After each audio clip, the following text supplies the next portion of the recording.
नमस्ते प्यारे विद्यार्थियों, हमारी ऑनलाइन कक्षाओं में एक बार फिर से आप सभी का स्वागत है। हम आज बीए तृतीय वर्ष के प्रथम प्रश्न पत्र में जिन आधुनिक काल के प्रमुख प्रतिनिधि कवियों की रचनाएं हमारे पाठ्यक्रम में संकलित की गई हैं, उनमें से अयोध्या सिंह उपाध्याय हरिऔध के जीवन, उनकी साहित्यिक रचनाओं और उनकी रचना प्रिय प्रवास से संबंधित जो अंश हमारे पाठ्यक्रम में शामिल किया गया है, उस पर हम पूर्व में चर्चा कर चुके हैं। उसके व्याख्या खंड के बारे में भी हमने बात पूर्व में कर ली है। इसी कड़ी में आज हम एक अन्य महत्वपूर्ण कवि जो कि द्विवेदी कालीन साहित्य के पुरोधा माने जाते हैं, साथ ही पूरे द्विवेदी कालीन साहित्य की जो प्रवृत्तियां हैं उनकी मूल अवधारणा को यदि किसी एक कवि के साहित्य के अंतर्गत समझना हो या देखना चाहते हों, तो इस कवि के साहित्य को देख करके हम पूरे द्विवेदी कालीन साहित्य की विचारधारा और उसमें निहित प्रवृत्तियों को आसानी से समझ सकते हैं। और ये कवि हैं राष्ट्र कवि मैथिली शरण गुप्त। आज हम मैथिली शरण गुप्त जी के जीवन, उनके साहित्य पर चर्चा करने के लिए उपस्थित हुए हैं। 1886 में चिरगांव, जो कि झांसी के आसपास एक गांव है, वहाँ मैथिली शरण गुप्त जी का जन्म हुआ। मैथिली शरण गुप्त जी बचपन से ही साहित्य के प्रति उनके भीतर बहुत गहरा अनुराग था। परिवार में भी साहित्यिक वातावरण था। उसके कारण उनके जीवन पर साहित्यिक प्रभाव पड़ना स्वाभाविक था और यही कारण था कि वह बचपन से ही छोटी छोटी कविताएं लिखने लगे और अपने जीवन के प्रारंभिक समय में ही वो एक कवि के रूप में प्रतिष्ठित हुए। उनकी जो प्रारंभिक कविताएं थी वो वैश्योपकारक नामक एक पत्रिका में प्रकाशित हुआ करती थी।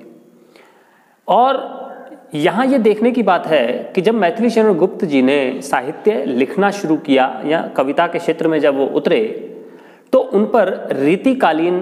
जो प्रवृत्तियाँ थी, जो द्विवेदी कालीन साहित्य तक धीरे धीरे अपने क्षीण रूप से चलती हुई आ रही थी, उन प्रवृत्तियों का प्रभाव मैथिली शरण गुप्त जी की साहित्य पर, प्रारंभिक साहित्य पर देखा जाता है। रीतिकालीन प्रवृत्तियाँ जिनमें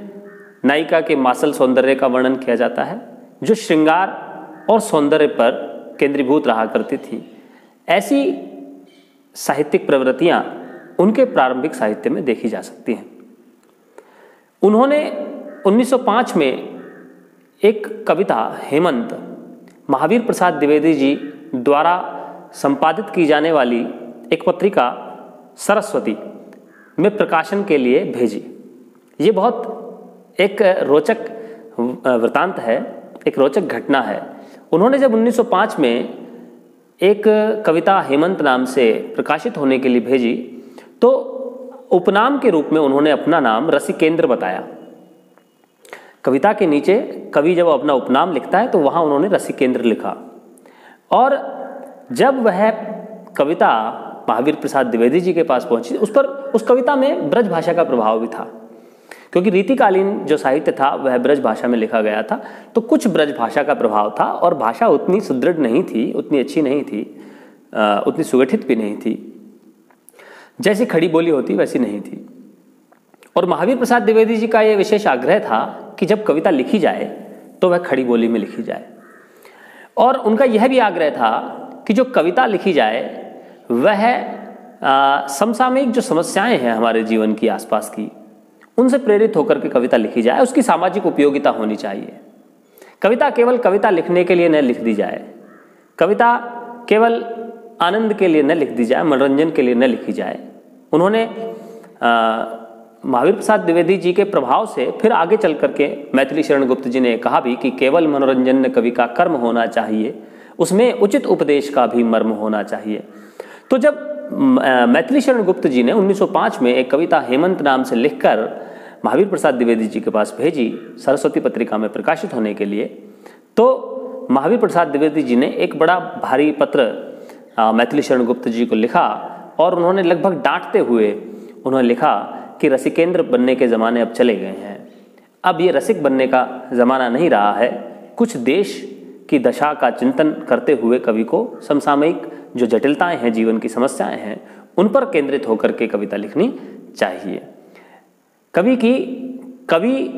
केवल अपने मन के जो कोमल भाव हैं उन्हें व्यक्त करने के लिए कविता करेगा तो इससे देश का कुछ भला न हो सकेगा। तो इस प्रकार का एक पत्र उन्होंने इस तरह से लिखा। तब जब वह पत्र मैथिली शरण गुप्त जी को प्राप्त हुआ, महावीर प्रसाद द्विवेदी जी का, तो उन्होंने सोचा कि अब यह पत्रिका प्रकाशित नहीं होगी, माफ़ कीजिए, कविता प्रकाशित नहीं होगी। लेकिन जो महावीर प्रसाद द्विवेदी हैं उन्होंने उस कविता को, उसमें पर्याप्त संशोधन किया, उसमें भाषा में और उसके जो भाव थे उनमें पर्याप्त संशोधन करके उस कविता को छापा और वह कविता छपी मैथिली शरण गुप्त नाम से। तभी से इन्होंने अपना नाम, मूल नाम जो था वो कविता के रूप में, कवि के रूप में लिखना शुरू कर दिया। उससे पहले ये रसिकेंद्र नाम से कविताएं लिखा करते थे और उसके बाद ये बड़ा प्रभावित हुए महावीर प्रसाद द्विवेदी जी से और महावीर प्रसाद द्विवेदी जी को इन्होंने अपना काव्य गुरु मान लिया। यद्यपि महावीर प्रसाद द्विवेदी स्वयं इतने अच्छे कवि नहीं थे, स्वयं इतने श्रेष्ठ रचनाकार नहीं थे, लेकिन उनसे प्रेरित होकर के अनेकानेक साहित्यकारों ने अपने साहित्य जीवन को एक नया स्वरूप, एक नया आकार प्रदान किया और उनमें जो सबसे बड़ा नाम है वो है मैथिली शरण गुप्त जी का। मैथिली शरण गुप्त जी ने 1905 में हेमंत, जो उनकी पहली कविता थी, खड़ी बोली में प्रकाशित हुई। उसके बाद 1909 में रंग में भंग, विकट भट्ट उसके बाद प्रकाशित हुई और युगांतर उपस्थित कर देने वाली रचना, जिसे स्वयं महावीर प्रसाद द्विवेदी जी ने कहा है कि यह रचना हिंदी साहित्य में युगांतर उपस्थित करने वाली है, भारत भारती की रचना उन्होंने उसने 1912 में की। यह भारत भारती की जो रचना हुई, इसमें उन्होंने भारत के स्वर्णिम अतीत, वर्तमान और सुखद भविष्य के स्वप्न जो सजाए, एक कवि के मन में जो सजे हुए हैं सुखद भविष्य के स्वप्न, उनको उन्होंने भारत भारती में व्यक्त किया। भारत भारती वह पहली रचना थी जिसको पढ़कर के भारत का जो नवयुवा था उसके मन में राष्ट्र प्रेम का उत्साह जागृत होने लगा और इनसे प्रेरित होकर के, उनकी इस रचना से प्रेरित होकर के अनेकानेक लोग स्वतंत्रता संग्राम में कूद पड़े थे। भारत भारती को अंग्रेजों ने प्रतिबंधित कर दिया और इसका लाभ भी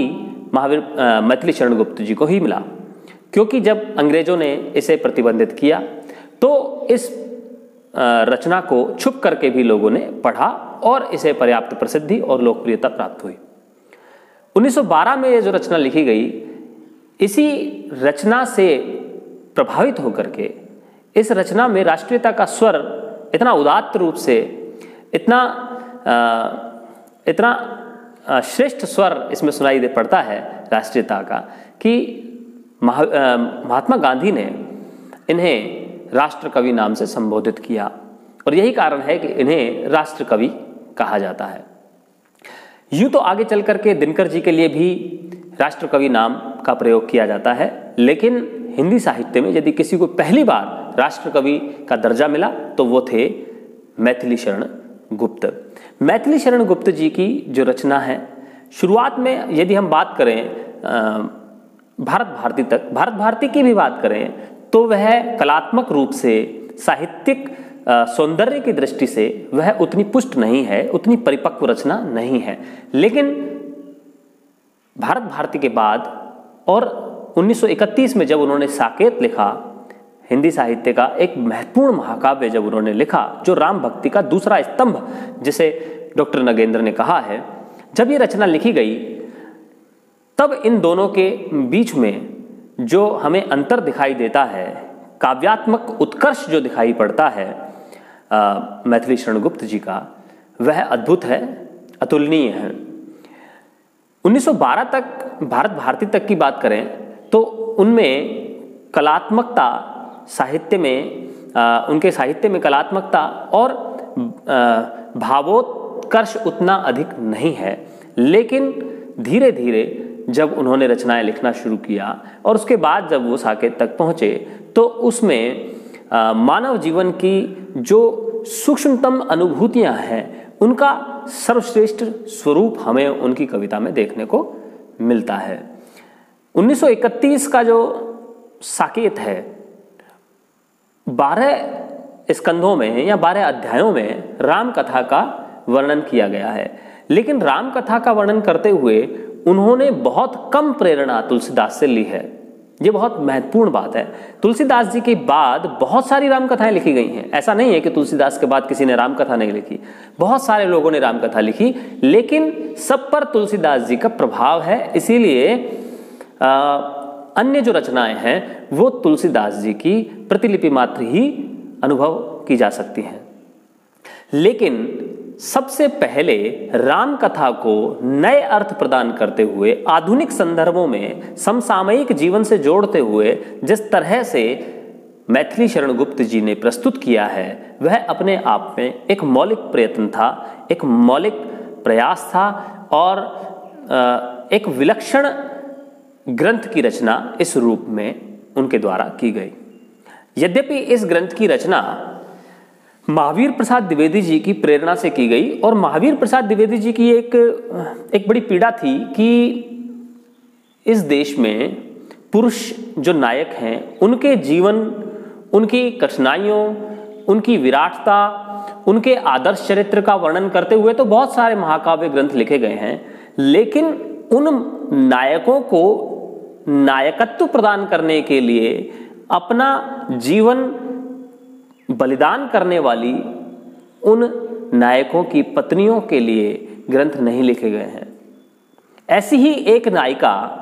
जिसका साहित्य में कभी नाम ही नहीं लिया गया, जिसकी पीड़ा का वर्णन ही नहीं किया गया, जिसके त्याग पर किसी ने दृष्टि ही नहीं डाली, ऐसी नायिका थी उर्मिला, जो कि लक्ष्मण की पत्नी थी। लक्ष्मण की पत्नी उर्मिला के जीवन को भारतीय जनमानस के सामने रखने के लिए, उसके जीवन चरित्र की उदात्तता को, उसके आदर्श, एक पत्नी का जो उनका आदर्श स्वरूप था उर्मिला का, उसको जनता के सामने रखने, हिंदी जनता के सामने रखने के उद्देश्य से इस ग्रंथ की रचना की गई थी। यद्यपि यह केवल उर्मिला की पीड़ा का ग्रंथ नहीं है, यह तत्कालीन जो हमारा भारतीय समाज था उस समाज की आशा आकांक्षाओं की अभिव्यक्ति करने वाला एक महान ग्रंथ है। इसमें जिस तरह से रामचरितमानस में रामायण की पूरी कथा है उसी तरह से कथा है, लेकिन तुलसीदास से प्रेरणा न लेते हुए भी इन्होंने महात्मा गांधी के जीवन से और उनके आदर्शों से प्रेरणा लेते हुए अपने नायक राम में उदात्त मानवीय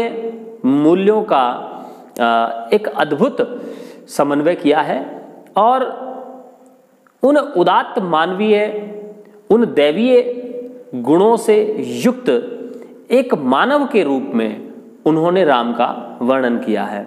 राम यहाँ पर परमात्मा के रूप में, पर ब्रह्म के रूप में प्रकट नहीं हुए हैं इस ग्रंथ में, साकेत में। इस ग्रंथ में एक सामान्य मानव है, लेकिन वह मानव दैवीय गुणों से युक्त है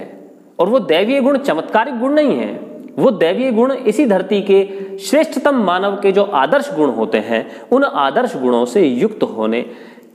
का युक्त करके उन्होंने राम को व्यक्त किया है इस ग्रंथ में। यहाँ का राम कहता है